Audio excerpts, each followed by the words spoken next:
Hello everyone, respected judges, teachers and all my dear friends. A very good morning to all of you and Happy New Year to all of you. It's my pleasure to deliver a speech in front of you all. Thank you so much for providing me this opportunity. Today's my topic is G20 Summit.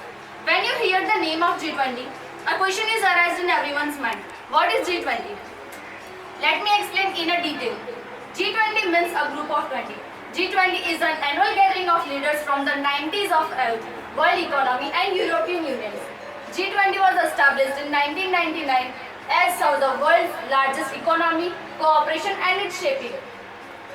1st December 2022 was the momentous day as India assumed the G20 presidency, taking over from the Indonesia as the largest democracy in the world and the fastest economic growing. G20 was held in New Delhi from 9 September to 10 September 2023 and during its course of presidency, India hosts around 200 meetings in 32 different sectors in a multiple location across the India.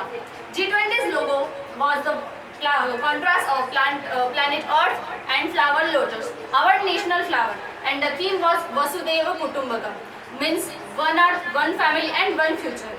G20 also marked the beginning of Amrit Kal, 25-year period beginning from the 75th anniversary of its independence on 15th August 2022, leading up to the century of its independence.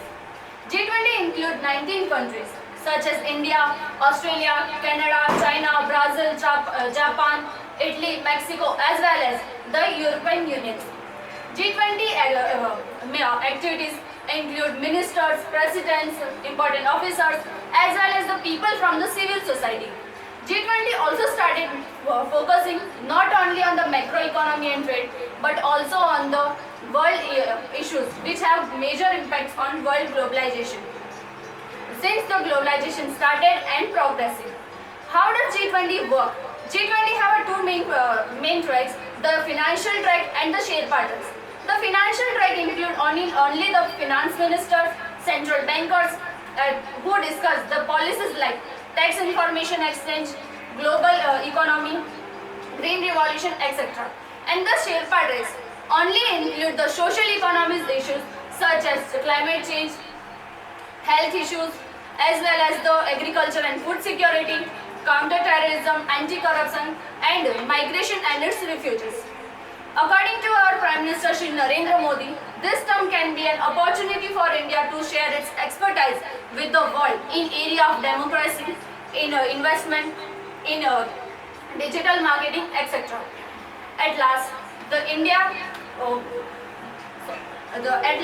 Brazil take over the presidency of G20 forum from the India on 1st December 2023 and the next meeting of G20 summit will be hosted by Brazil in 2024 from 12 July to 14 July. Thank you.